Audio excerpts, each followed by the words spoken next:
It's now been around 2 months since the release of FromSoft's latest and highly anticipated release, Elden Ring Nightreign. Reception has been a little plagued with players unhappy with the lack of tools for communication with random players in matchmaking, but overall I'd say the game has come out with a pretty positive reception. I for one have honestly been loving this game. Using the Elden Ring engine and Legacy Souls bosses in a co-op roguelike filled with adrenaline rushing bosses is a genius concept and one that is executed, at least in my opinion, flawlessly by FromSoft. I especially like how they didn't just take Elden Ring and make a co-op campaign out of it.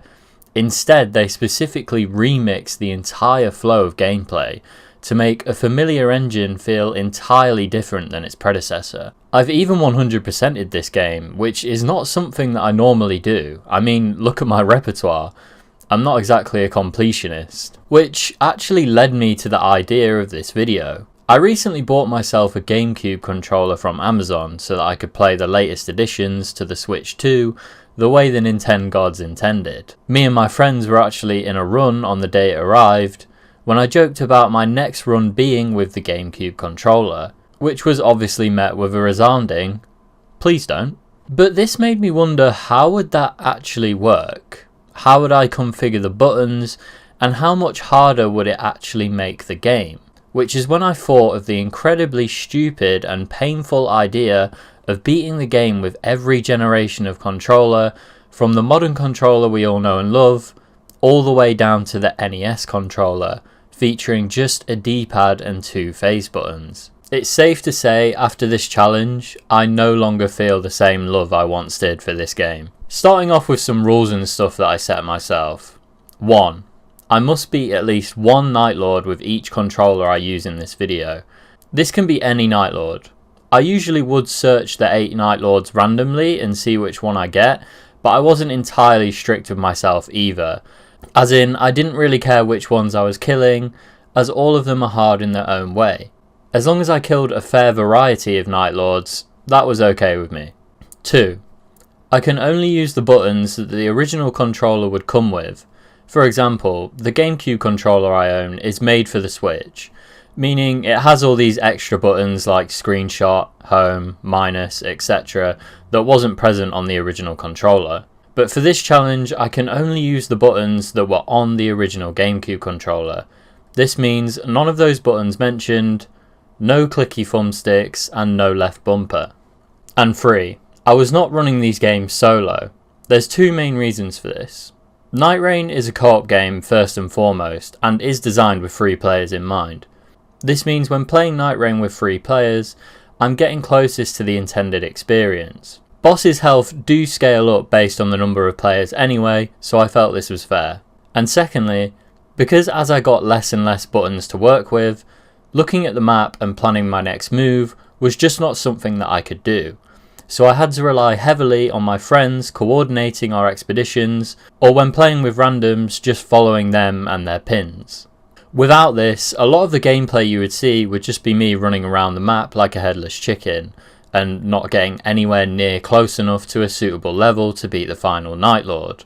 This is an experiment to see if it was possible for me to beat the game with the weirdest and oldest controllers. I'm not pretending to be some hardcore pro player who can beat the game at level 1 with a dance pad.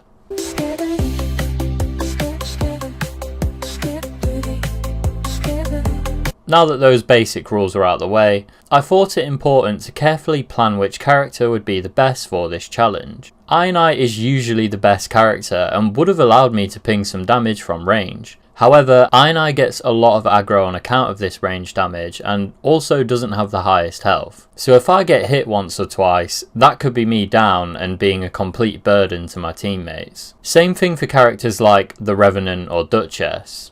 What I need is a very tanky character capable of taking many hits but can also do a lot of damage with just their basic attack alone. I decided Raider is the perfect match for this. He also helps the team out a ton by breaking the boss's poise a lot with his beefy attacks. I managed to pop a lot of viscerals in all of my runs that did a fine chunk of damage.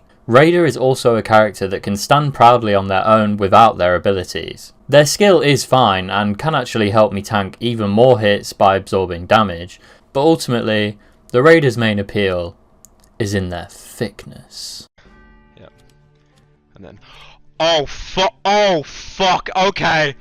Oh, I didn't know I had that mod on! With all that out of the way, it's time for my first run with the DualShock 4 PS4 controller. This is my standard controller that I use whenever I'm playing games on my PC. It's not the newest in the generation, but it holds many of the same qualities that the latest Pro controllers do, and is still a fantastic controller. This was Sony's last controller with their distinct shape being slightly different than the standard, more ergonomic shape we see these days. While I do prefer the newer shape of the DualSense controller, the DualShock 4 is still a fantastic controller. All the buttons feel premium to touch and is a comfortable controller to hold even after long sessions of play. Nightreign also fully supports the DualShock 4 and even has the correct icons in game for it, which is always nice to see. Better not get used to that though. As I said, this is my standard controller setup, so this should be pretty easy. Any Earth bosses that we do? It's not pretty stuff. Is our teammate gonna help? What a start! Lovely.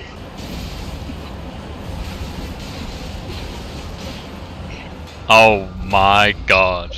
Okay, so immediately the pressure started piling on us. This game is still pretty challenging after all. I was playing with my good friend Chap. Everyone say hi. Shut your fucking mouth! Who is pretty good at Nightreign, and despite our rocky start, all was going pretty well, until... Hey yo. Wait, where are we going? I mean, I was mid-fight and my PC's just reset. Oh no! Like, completely. Like, it's gone to BIOS. What the hell? What? Okay, well, you'll be able to get back in, surely. Yeah, it says you've left. Yeah, technical difficulties meant that Chap disconnected from the game, which left me in a random to do up to the second night boss and barely scrape by. Oh my Well, god. I'll probably be level 10 if I can get in before you beat Fen. Oh, totally understandable why he's gone down there. This fucking crossbow guy's annoying as hell. Right, tree scent? Yeah, tree scent. Normal or draconic? Just normal. Should be Easy. okay. I'm here! Yes! I was back just in time. This also meant that by the time Chap got back for the Night Lord, he was pretty underleveled from missing some of the bosses while being out of the game. Whew. Nice Where one. Alright, going in, level 13. I'm level 11. Decent weapon. Discon. You know what? It's not bad. It's still doable though. Still very doable. Oh, easy. Despite all this though, our Night Lord was the Tricephalos, and both of us having a lot of experience with this boss at this point, managed to comfortably secure the win.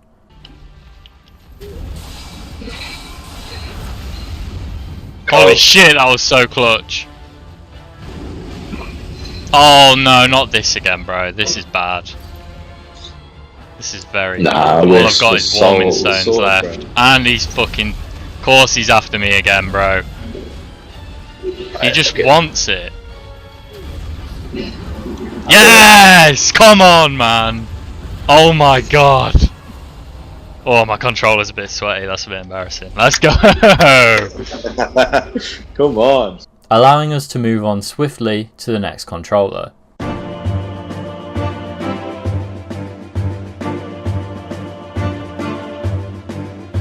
So technically the next generation of controllers below PS4 would be Xbox 360 and PS3. However, these are largely similar to modern controllers of today, so that wouldn't have made for a very interesting challenge. Instead, I do as any good Nintendo fanboy gremlin would do, and looked at the Nintendo Wii. These controllers are designed for motion control gimmicks and do not typically fall under hardcore gamer control setups, so I immediately knew this was going to be rough. However, The most challenging part after all was trying to configure the buttons to do what I want. Also, I just want to apologise for the next few sections of the live microphone, because at the time of recording we was having a bit of a heat wave in the UK and it was literally boiling, so I just couldn't play without my fan on. And then once I looked back at the recording, I realised that my mic sounded like I was trapped in a hurricane or something. So apologies for that, but yeah, there's nothing I can do about it, so sorry. Okay, bye bye. Okay, so oh my god, this is so fucking skip, man. Where was I going? Where was it? Okay, so okay, I died in the arena. Okay, this is gonna be very, very weird, but I'm kind of excited for it. To my shock and horror, Nightreign does not natively support Wii controllers. 0 out of 10. This meant that once I connected my Wii controller to my PC, I had to use an extremely old and basically defunct software to convert my Wii inputs into keyboard inputs. GlovePie was actually a lifesaver for this. But like I say, extremely old, and documentation for this program was scarce. You basically have to script the Wii inputs yourself, which I managed to figure out by using an old script intended for LEGO Indiana Jones by Carl Kenner, who, according to the GitHub, is actually the original creator of GlovePie. Shout out to Carl Kenner, I hope you enjoyed LEGO Indiana Jones. This script came with the GlovePie application I downloaded, and it was closest to what I needed to do for Nightreign, so using this as a template, I got to work building my dream Nightreign Wii controller setup. That's a sentence I never thought I'd have to say. After a bit of tinkering, I ended up with something decent that even utilised the Wii's motion control for an additional input. Here we go. F. Animates. Right. Okay. Attack. The swing attacks. I think that is a normal attack. Of course, I was using a nunchuck, as this gave me analog movement and 2 additional shoulder buttons, C and Z, which I use for sprinting and jumping. The A button was my dodge roll, because I feel like my roll should always be the easiest button to press. This is also where my thumb typically rests when using a Wiimote. The plus button was my Estus, not the best place to put it, but it was still very much accessible. And minus was my character skill. The 1 and 2 buttons on a Wiimote are a bit further out of reach, so 1 was set to my generic interact button, meaning I can pick up items and level up at graces, and 2 was for my character alt, as this takes a bit more time to charge and is generally used less than the other inputs. And here's the really cool part. To attack, I swing my Wiimote forward.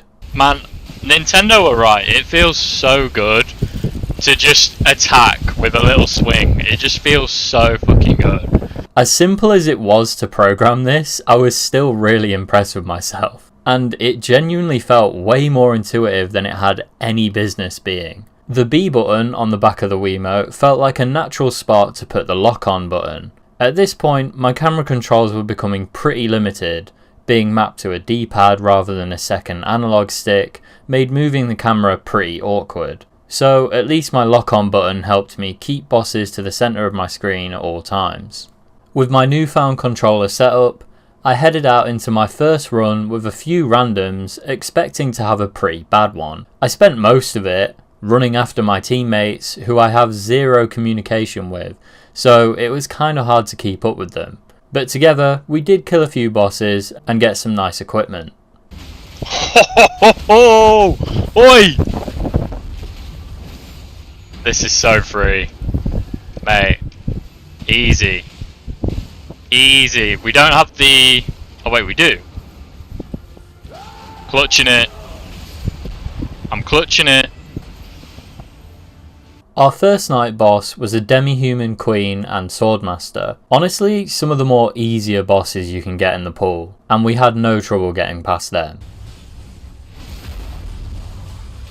Starting night 2 strong at level 8, we killed an elder lion. Honestly, we just got through quite a lot of great enemies out in the wild, a few Everjails, and managed to build a decent level. I also picked up a medallion in the castle to boost my max HP. We then killed another Elder Lion, they will soon be extinct.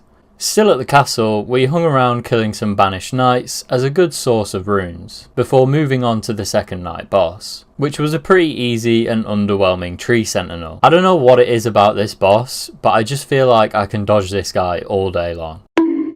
We ended up going into the final boss at level 13, which is not bad at all. My teammates started aura farming like a god, and at this point, I knew we were going to win. Because I wasn't able to look at the map during the run, it was only walking into the arena that I knew the boss was Tricephalos again. But at this point, I do feel pretty confident against him, even when playing Wii Sports Tennis to attack. Alright, we can do this actually. The dog is not too bad.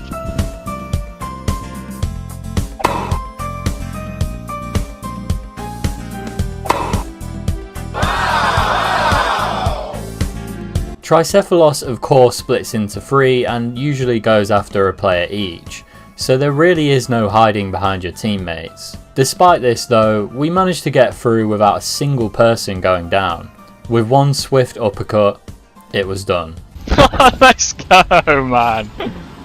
First try. And at this point I felt really bad because I was not expecting to do this on my first run. And I think I felt even more guilty because it was back-to-back Tricephalos.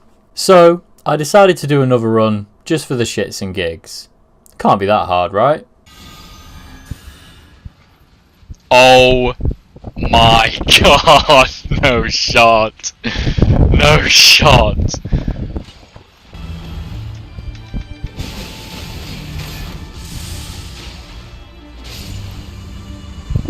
Yay, we beat the game, yay! Okay, this is officially scary. Hit my ability, just in case. Give myself some iframes to get me back up. Okay, okay. Leave me be, buddy. Leave me be. Big punch. Did he just lose his poise? No he didn't. No he didn't. Run, run, run, run, run. Okay. Okay. Oh, as soon as I get up. Camera.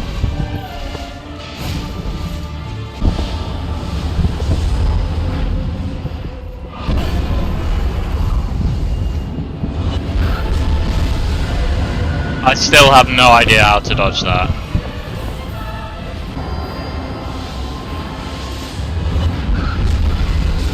I don't know how to time that. Are you supposed to jump? I genuinely don't know. And yes, we did fail to beat him because I struggled to beat him with a normal controller, let alone a Wiimote and nunchuck. But to my surprise, we did get him pretty low, so not bad at all if you ask me. I think I just wanted to prove that it wasn't a fluke, and this much damage against the final Night Lord, well, that's good enough for me.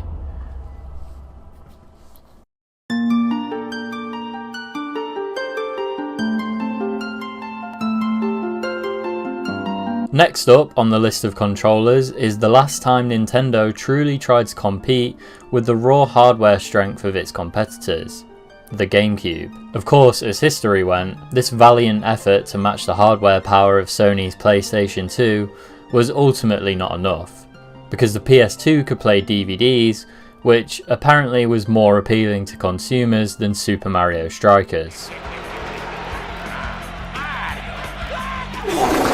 Anyway, that's getting irrelevant to the video.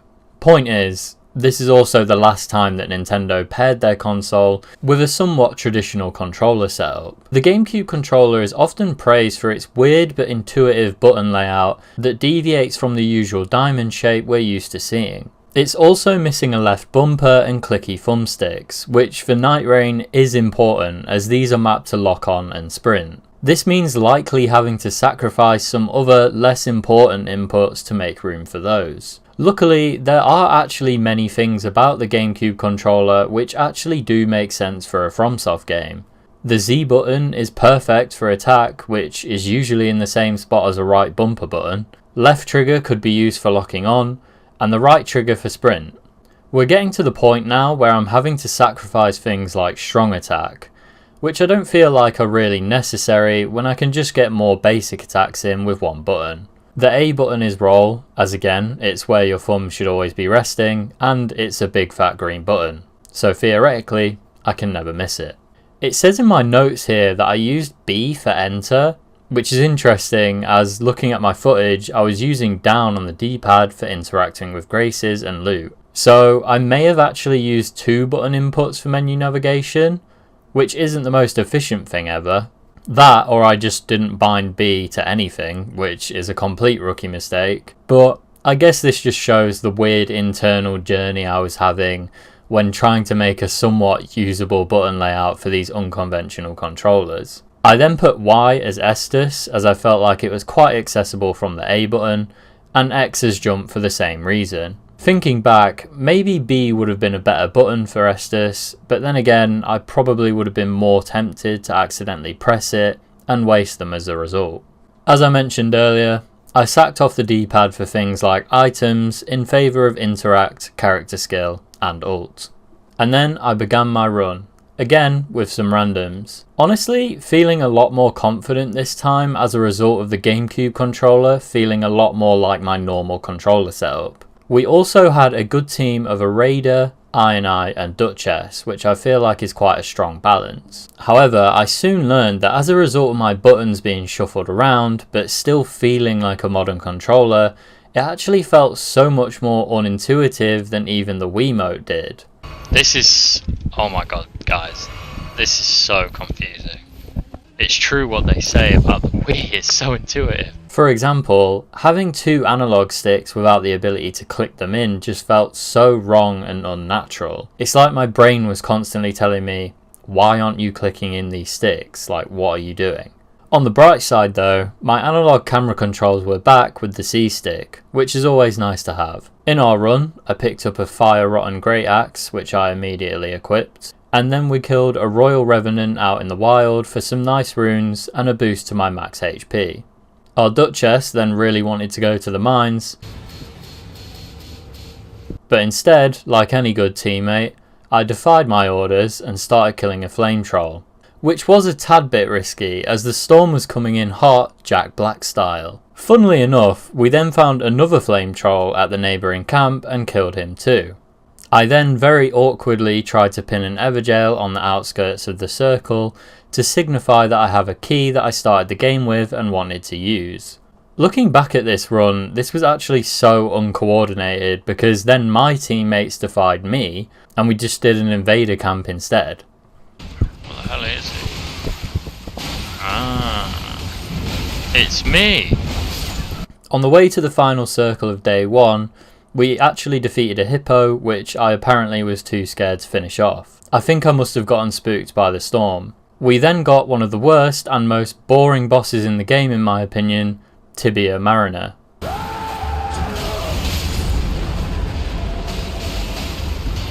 2 years later, and we got it whilst also picking up a super helpful improved dodging drop. Dark Souls 2 moment, baby. Going into day 2 at level 9 is not too bad at all. We got ourselves a cheeky little tree sentinel and quickly leveled up to level 10. We also got really lucky and got a Crucible Knight castle, easily the best type of castle you can get and the one that yields the most runes. But then on the other hand, the bottom of the castle had him. Oh no. This is literally the worst person that it could have been. Now, I don't know why this is, but ask anyone who has played Nightreign about Bell-Bearing Hunter, specifically the one that spawns on the bottom of the castle, and he's just incredible. Of course he's coming after the GameCube guy. Nevertheless, we did manage to get him down, and I got a very good drop for continuous health recovery when in the vicinity of poison or rot. Refer to my weapon from earlier to understand how good that is. We then bullied a few more Crucible Knights while the final circle slowly came in on us. This put us at level 14, one level from max before the second night boss, putting us in an extremely good position for anything the game throws at us, even Godskin Duo.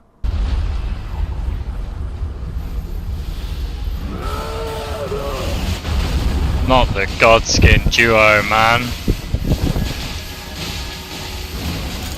It was really helpful to be as high level as we was, because these guys are no walk in the park. Significantly easier than the ones in Elden Ring, but I think that mainly comes down to the large area of space you can move away from them in, and the fact their attention is split among your 3 party members rather than just you. All resistance is up by 75 is always a solid drop, and we head into the final Night Lord at max level. We didn't really waste much time and went straight in. It was the GOAT, which is certainly one of the harder bosses in Nightreign, so I have to admit, I was pooping my pants a little bit. Even with our amazing preparation, I did take a lot of early damage, but his health bar was also looking like it was quickly draining down. Holy shit, man. Why is he like pogging up? That guy definitely made a deal, man. I've never seen him this hard before. What the hell is this, bro?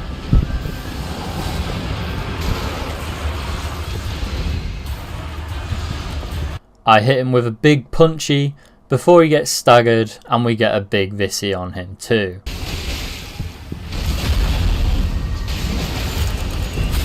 A few good dodges later, and it wasn't too long before he went down again for another Visi. This was pretty much him finished, as we just rushed him after that.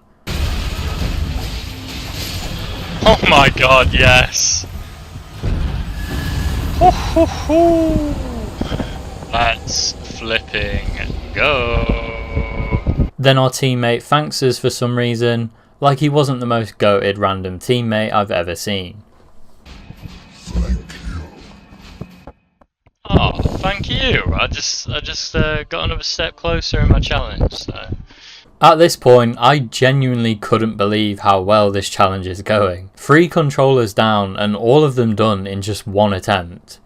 It's fair to say that confidence was high, but that didn't stop me from being nervous about the next controller coming up.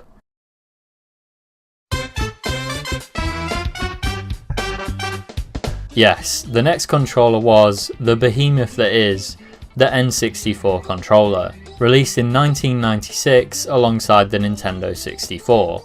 This thing was a pioneer of its time, introducing the analog stick, perfect for full 360 movement in a 3D space. This was perfect at the time for 3D platformers, a brand new genre introduced in this generation, and almost certainly not created in mind of playing a From Software Souls game. Just like the Wii controller, I was back to basically zero camera control, even less when you consider that at least with the Wii, I could use the D-pad. My solution again being that the camera controls will have to be limited to using the lock-on button to center the camera and keep tabs on moving enemies. Something that I luckily have a lot of experience with from playing N64 games like Mario 64 and Ocarina of Time.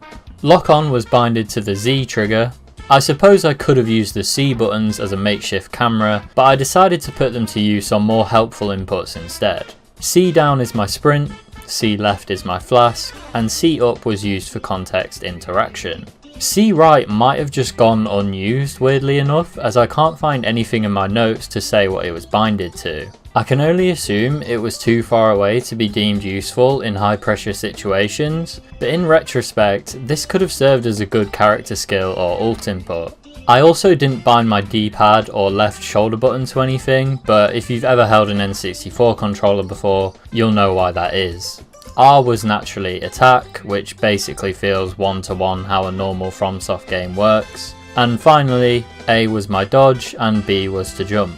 My dodge button continuing the trend of being the absolute most accessible input at all times. As per usual, I start the run by telling my mate that I'm a liability. I literally don't have camera controls either. All I can do is lock on. I've got Z to lock on to an enemy, so this is going to be interesting, bro. Though I do manage to pick him up and start flexing on some Albinorics at level 1. Oh damn. I'm down. The Almanaric's got me. Come in, bro. Do not add me going down to an Albanoric. Too late, buddy. Our random teammate appeared to just be doing his own thing and not following us, which is never usually a good thing. And then Uh-oh. we got an Equilibrious Beast raid. This raid is guilty of nothing except wasting your time. All he'll do is take a chunk of your max HP until you track him down on the map and either fight him or pay him runes to reverse the curse. Luckily, our teammate being off on his own thing actually paid off, and he paid it without us even finding him first. Should we go to him? I think it's 15,000 to remove the curse on the first. I've only got 1,000. Oh, well, we need to kill some Donnies. You need a boss, really. To be fair, I think if just one of us... Oh. Yeah, I was going to Oh, did say... you make a deal? Yeah, no, he paid to remove the curse. This also gives us a power gained, which is actually pretty helpful. Your attack stat is increased based on the number of runes you hold, which can actually be super helpful in the final Night Lord if you don't quite have enough runes to level up, but a big enough surplus to be doing a lot of bonus damage. After this, we started another Everjail where our teammate finally synced back up with us. No, it's not. Oh, our teammate's here as well. That's nice. The first night boss went pretty smoothly, with none of us having any trouble, and because the circle was so close to the castle, basement was the only logical next step. Especially if it's bell bearing. Who is it? It's not bell bearing, Oh, it's that weird misbegotten thing. Aw, easy. And the reward we got from that was great for both of us.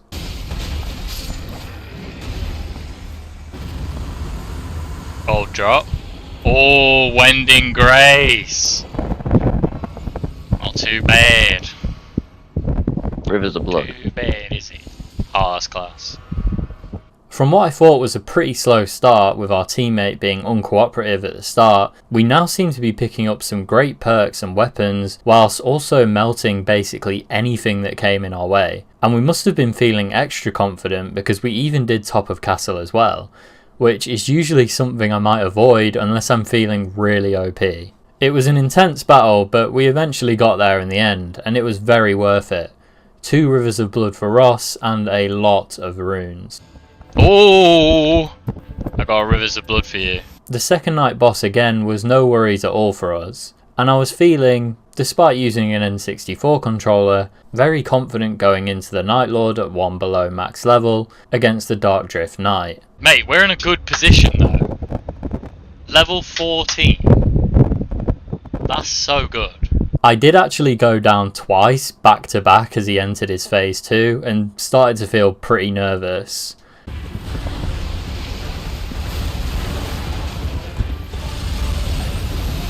Knock him out of it! Knock him out of it! Oh, Oh no. Bro, this is not good. Okay. Just be patient, bro. Don't worry about it. Oh! He's gone Sigma mode! But Ross went Sigma mode and picks me up pretty much instantly. Surely this couldn't be another first attempt, could it? Ooh. Nah, put that arm away, bro. Oh, we went for a slammy!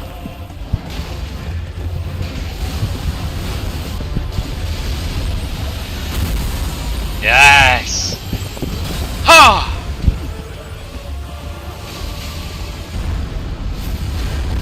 No!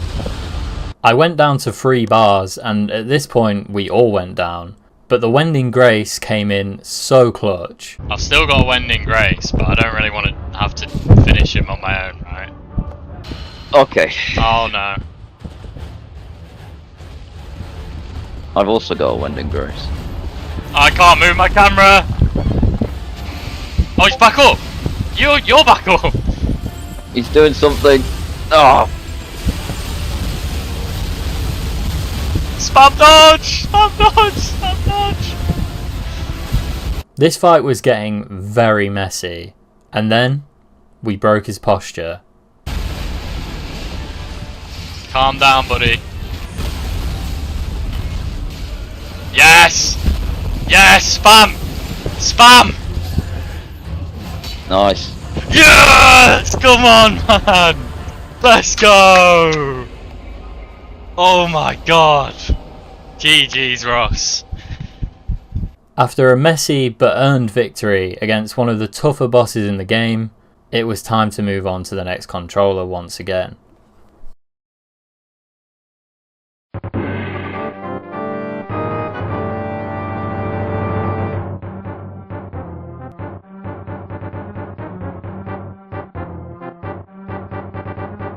It's the SNES controller.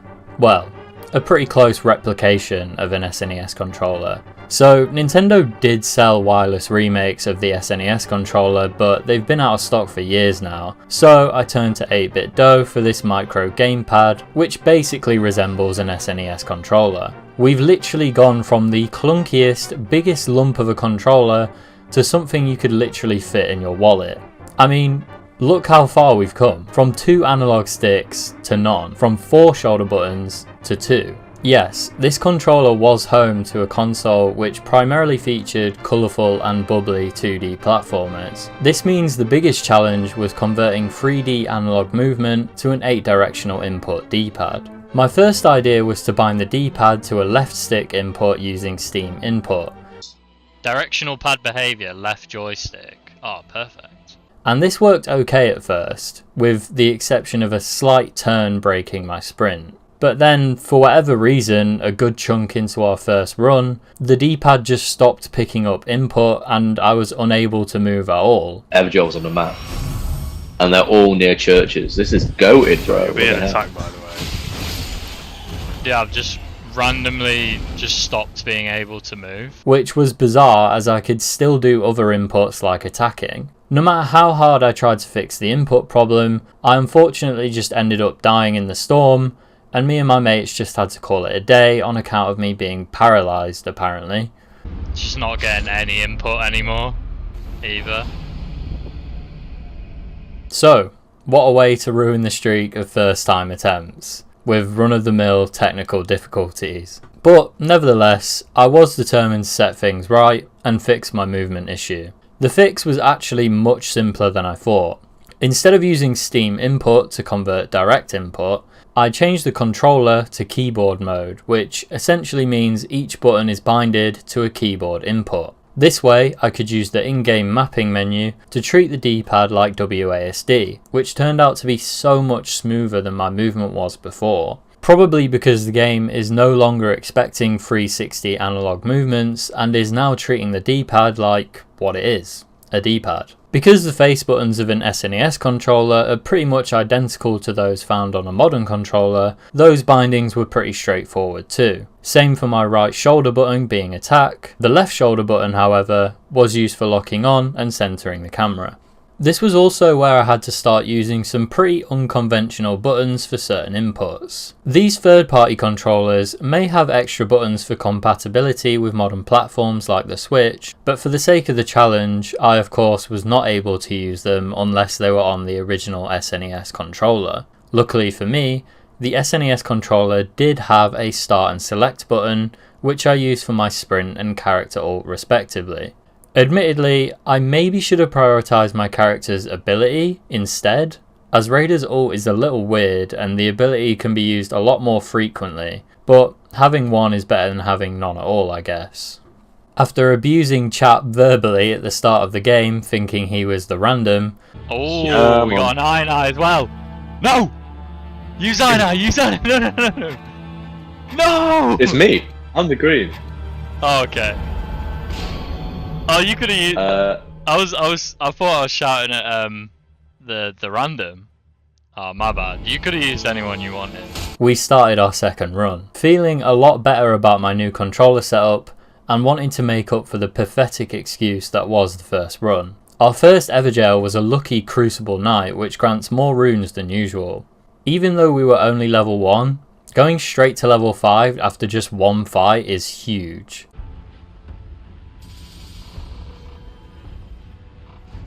Oh yeah, full transparency moment here. This is where I also started to use my keyboard only to interact with graces and loot. This is a bit annoying, but without being able to do this, the gameplay would consist of me being level 1 with no loot, which is practically an impossible feat for me and wouldn't be very compelling gameplay to watch either. I figured this was okay since I'm not using my keyboard for inputs in actual gameplay, which is what the whole point of the challenge is. The rest of day 1 was pretty standard, doing some everjails and then getting some good loot from basement of the castle. My camera controls also started to become more and more annoying, as I could only ever center my camera on the horizontal axis, meaning that the only way I could look up again is by locking onto an enemy that's hopefully taller than my line of vision. Our first day boss was a Royal Revenant, which is usually about average difficulty, but because of the way he constantly moves and teleports around the arena, this made it very awkward with my camera setup.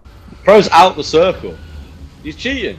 I literally can't see him right now. Oh, there he is. See, when I'm not locked onto something, like the camera just pans down to the ground for some reason, so I can like barely see in front of me either.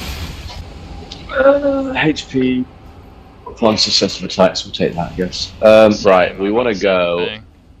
We also got a volcano shifted earth, and it was only now that we realised how awkward traversing it to the bottom might be.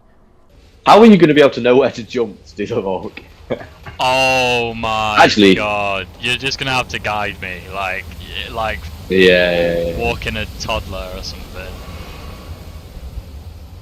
It actually might be beneficial that your camera's stuck to be looking down when it comes to the volcano. True. I'll know where to jump. But yeah, that actually might be useful.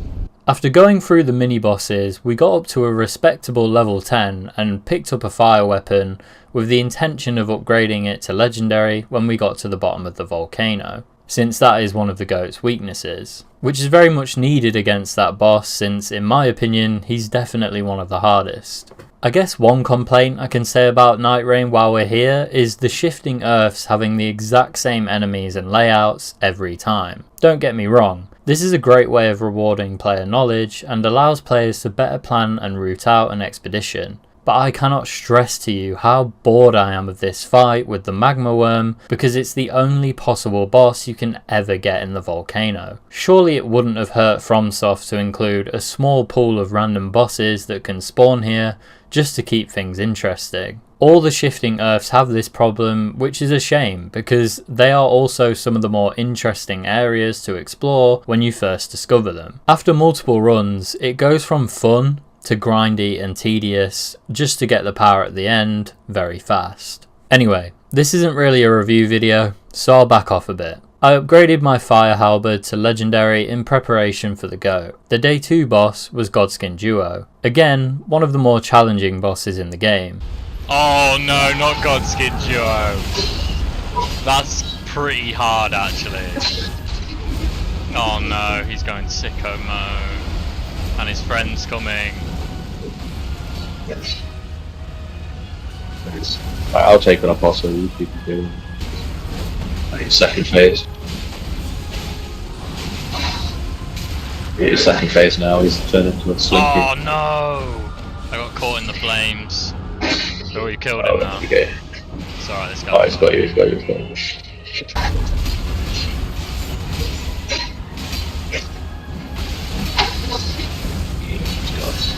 Let's go, man. That is so clutch. Maximum HP by 15%. Yeah. Give me that! That's so good as well. Going into the final boss at level 13, we were feeling very confident for this final fight. Could this be my redemption for the technical difficulties in the first attempt? Look at him burning. He's burning. Oil.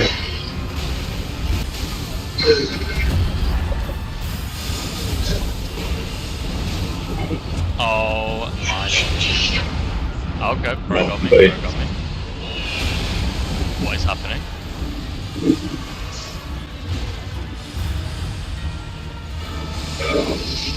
Bro, how are we meant to get the one up in the air, dude? We've not got a Adonis. Oh, nice. Did we get him? Near the end, he kept using his special glowy move to power himself up, and he basically spammed this move until we died. Like, I didn't even think the frequency at which he was using his meditate move was even possible. As soon as his powered up state ended, he just popped another one. Alright. Oh shit. By the Right. symbols.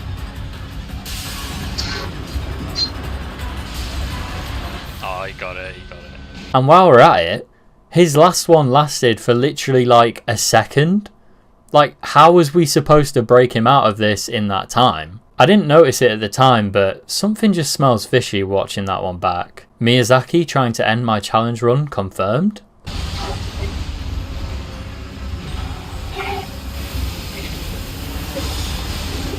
No! Oh no, we're down. Oh my god, we're all down. No one's got a Wending. Oh my god, no.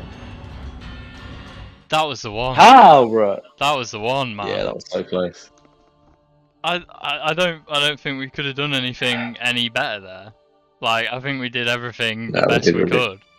Anyway, it's time for run 3. I'm feeling better about this one.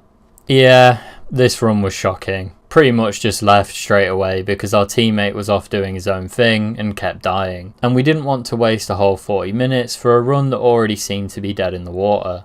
On to run number 4 with the SNES controller. And this is becoming the first controller that has really put me to the test. Which is understandable because just look at it.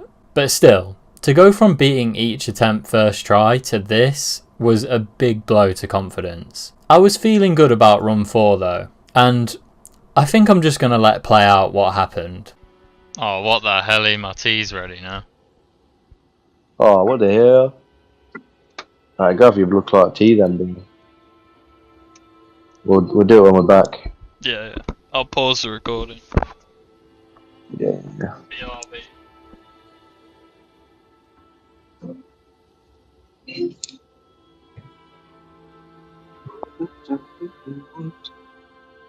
Oh my no! My recording's been on pause this whole time, right?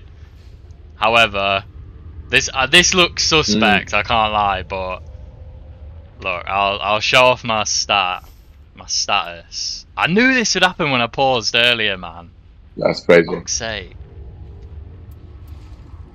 To be fair, you're still doing the boss on cam with the controller, which is the hardest part.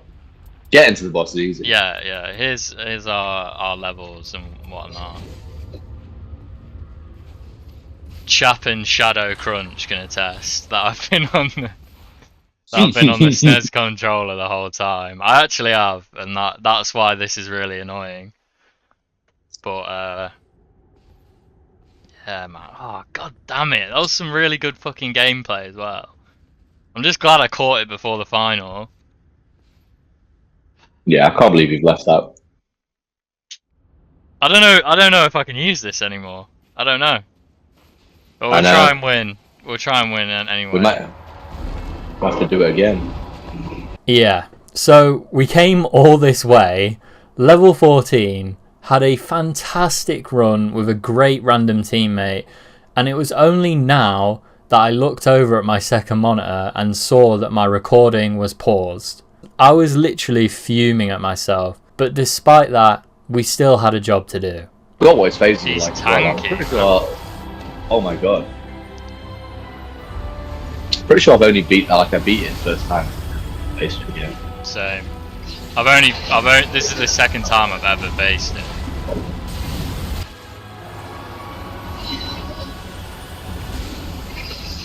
Oh.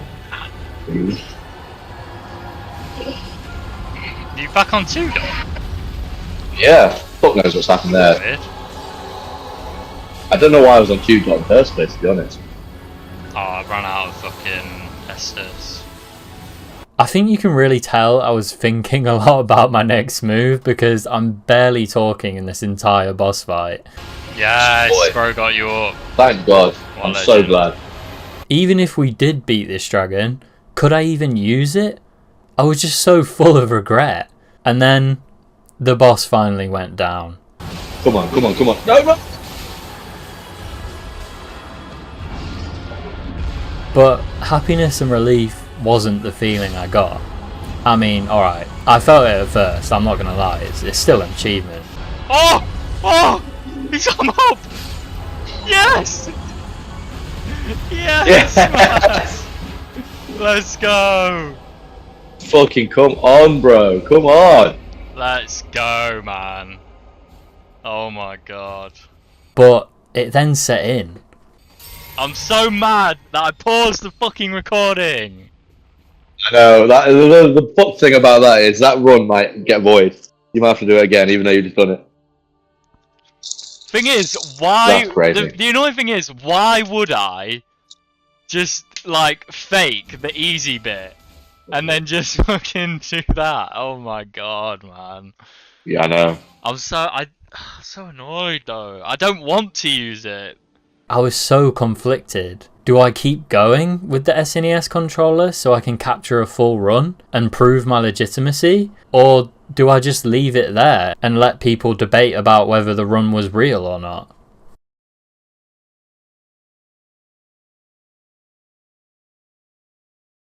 Well, as I'm sure you could guess, me and Chap set out to prove that we could do it again.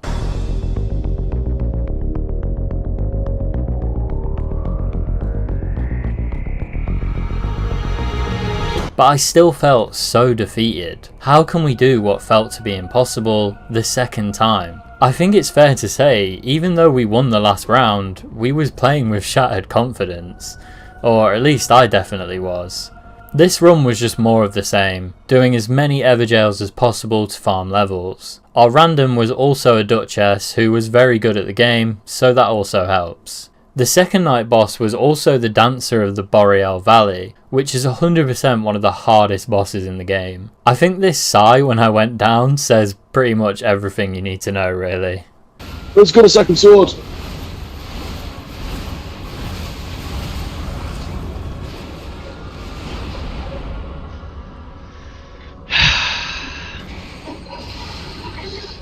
This boss nearly took us all out, but we did manage to scrape by in the end.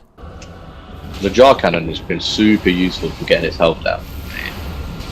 Yes! If you get caught in the Come relay on, animation man. against aggro, it's gone. Oh, Nice one, boys. my god, man. Literally one of the worst fucking... On the bright side, that will be harder than the actual final boss. So, if we bottle it now, we truly have bottled it. You know what I mean? Yeah, we can do it, we can do it, we can do it. Oh my god. And here we was again. Dragon at level 13. Let's do it. When I get stuck in this Oh, wheel, visceral. oh, Get the visceral. nice. I hope he reloads it. Reload it, reload it, reload it, you reloaded it!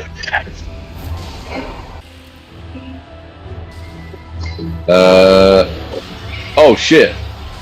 What the hell? I don't think I've ever seen that before. What the fuck? He's coming in cold! He's coming in cold!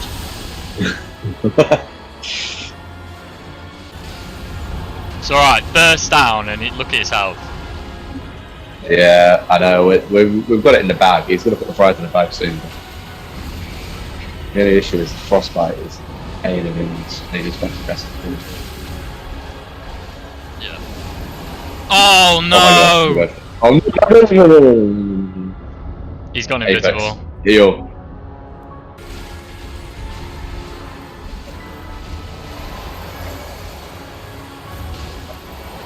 Need to finish this guy off, bro.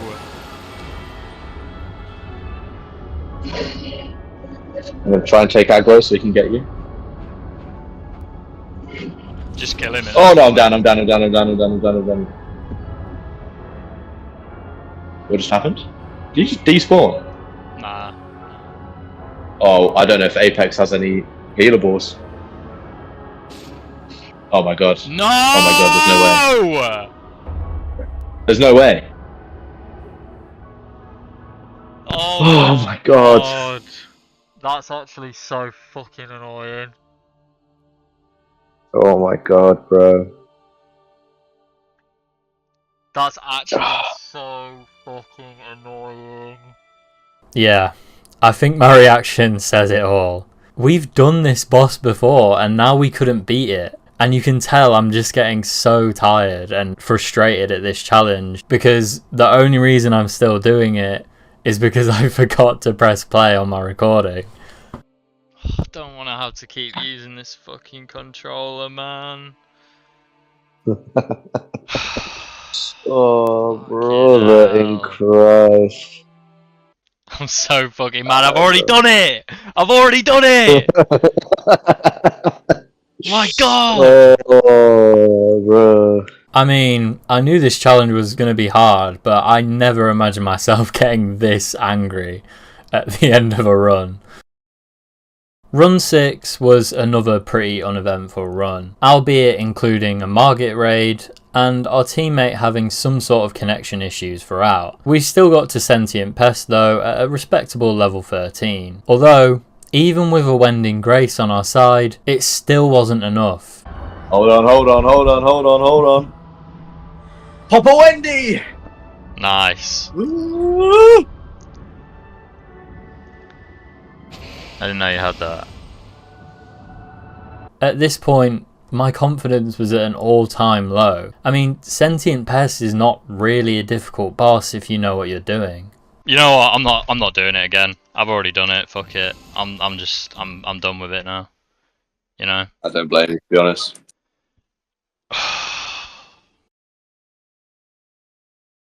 You really thought we were going to leave it there?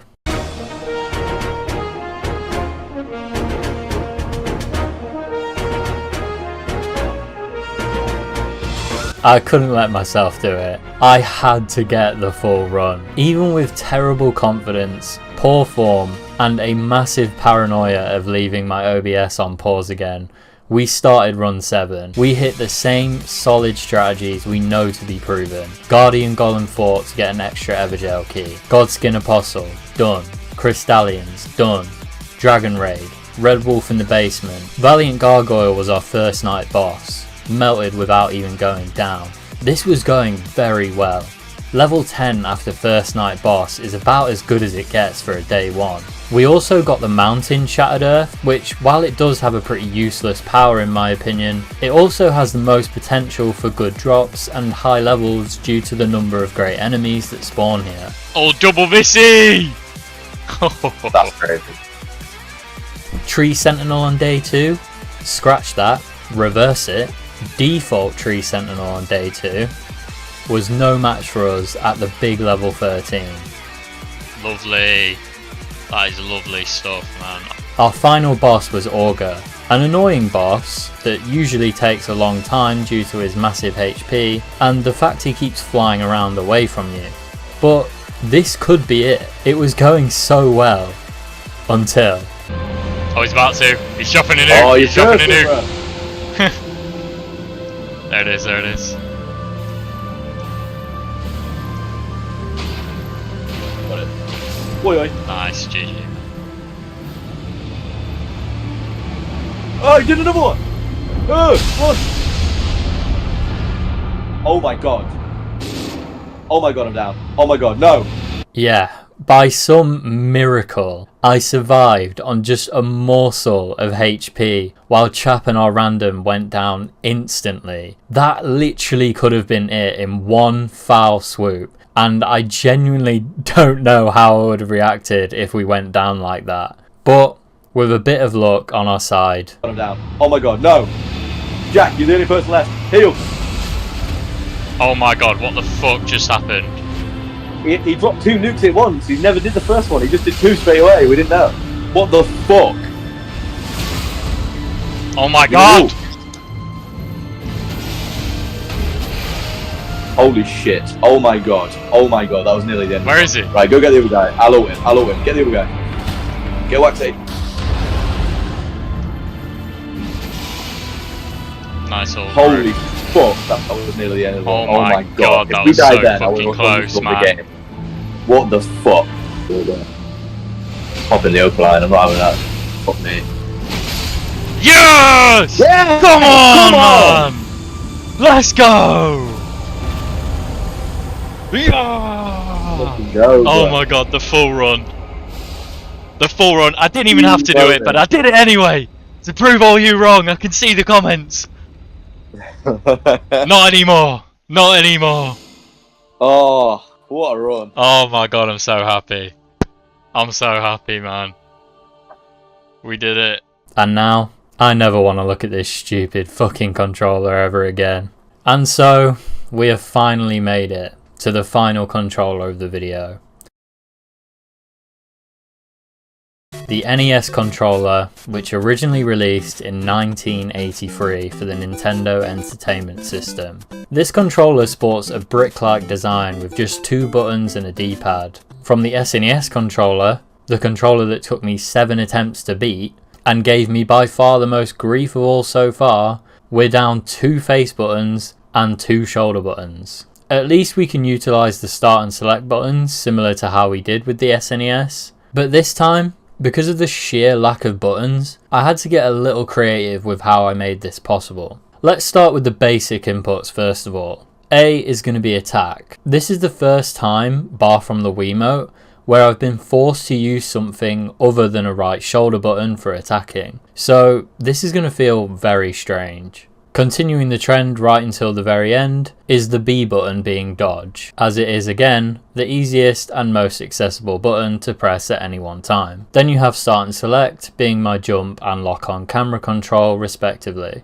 Oh, and of course my D-pad will be my WASD keys, similar to how we did with the SNES. But yeah, now we have a bit of a problem, because it seems that we're out of buttons, yet I still haven't binded some pretty important and downright essential inputs to beat a Night Lord. For one, I currently don't have my flask binded to anything, so I can't heal at all during a fight. And 2, I don't have sprint bound to anything, so I wouldn't be able to keep up with my teammates or keep within the circle to avoid dying in the storm.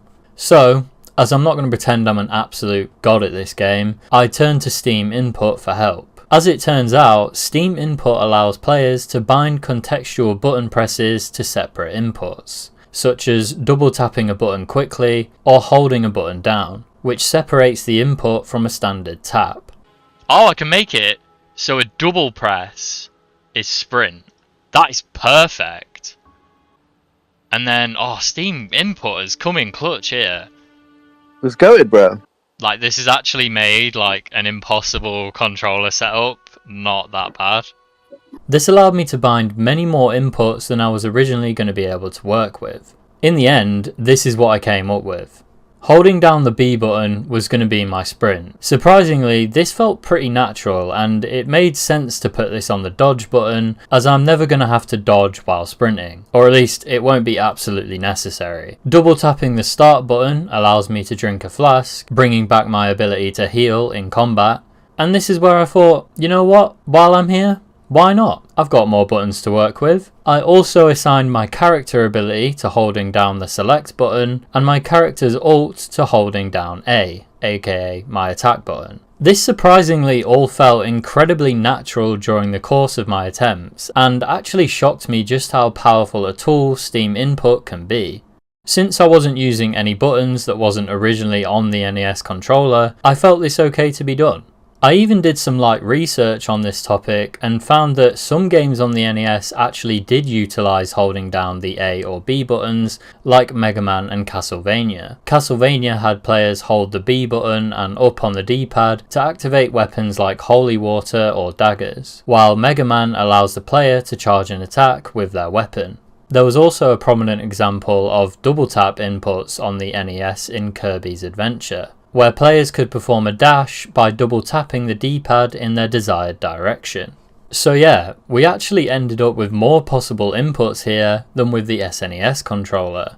Well, this is how the inputs ended up, but in my first run, my inputs were a little different. At first, I had the idea of setting sprint to when I hold up on the D-pad. This was a good idea on paper as it's a completely seamless way of fast movement, but in execution, I ended up finding it harder to make precise movements and was constantly out of stamina in combat, meaning I was unable to attack or dodge effectively. I'm like constantly have no stamina. It's a bit weird, but whatever. So, right after a quick Everjail, I decided to quickly change my inputs mid-run. Yeah, no, I'm gonna do it quickly now, like real quick, because it just does not feel that good.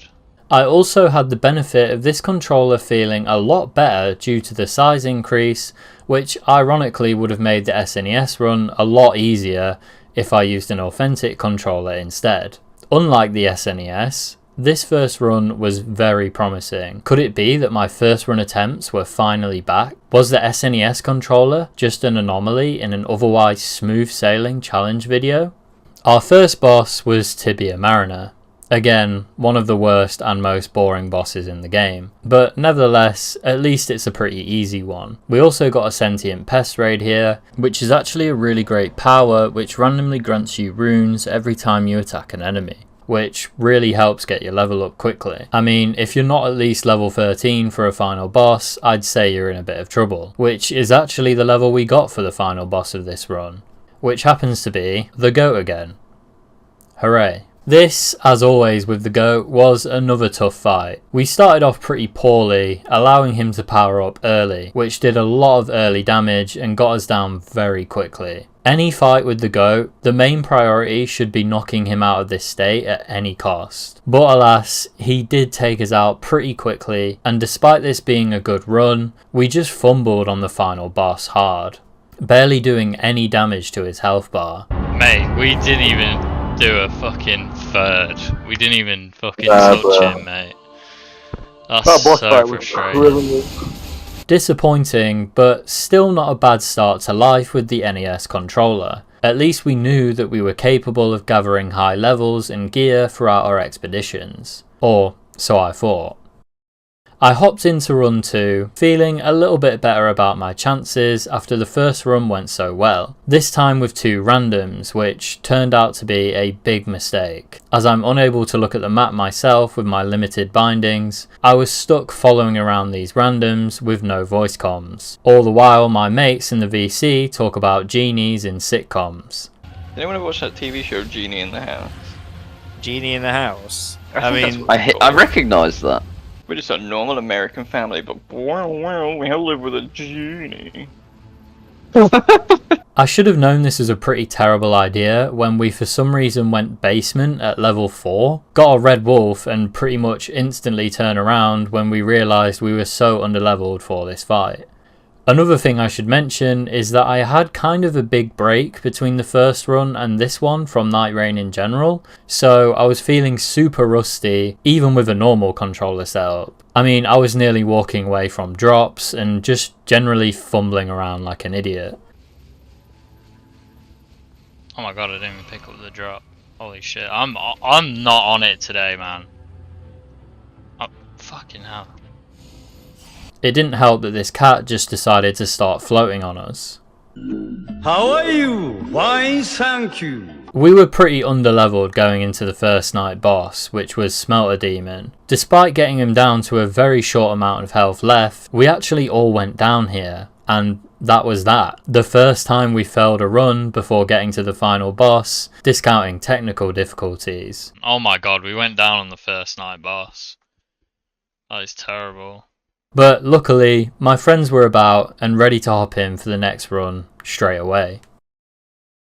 We went in with a very strange team of Raider, Recluse and Wilder, all great classes in their own right, but maybe not the best synergy of all time. We started this run kind of well with an early Everjail against the Godskin Noble, which grants an easy 20k runes on defeat. However, we did waste a good amount of valuable time going down to him when he was low on HP and in his second phase.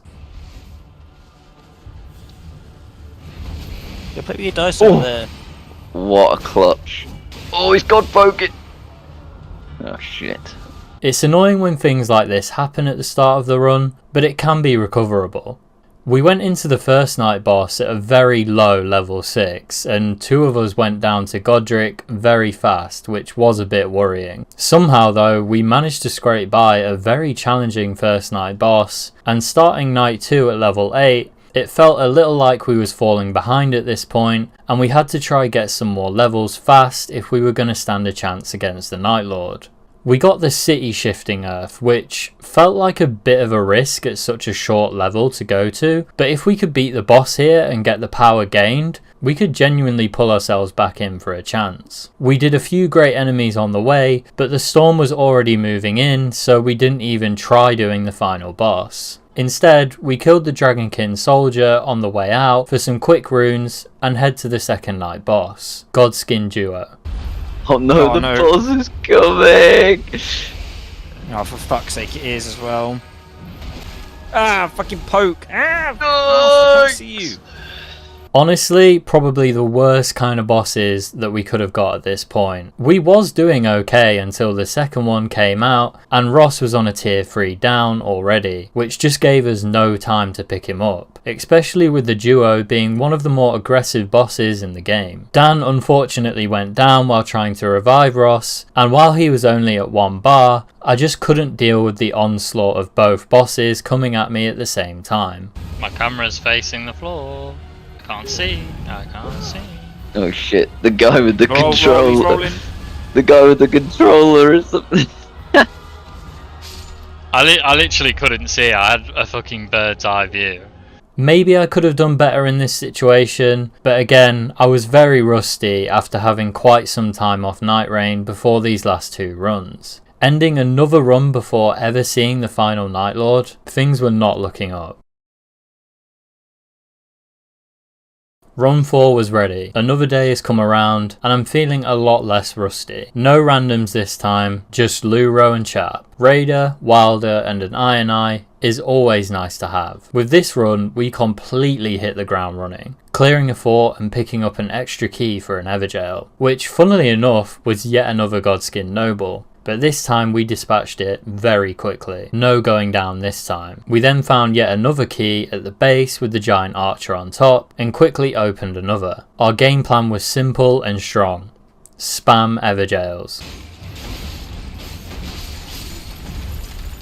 Once we got a decent enough level, we head to the basement to quickly kill a boss in there, putting us at a decent level 8 for first night boss. This time we got Wormface, who is easily another one of the worst bosses in the game. A very boring and drawn out boss fight later, and I picked up an improved dodging power, a very useful perk to have. We did a few more Evergaols, including a Crucible Knight, which is once again another Evergaol that drops more runes, and we even went to the top of the castle to take out a Tree Sentinel. You just know a run is going well when you go top of the castle. That was nice. That was so easy.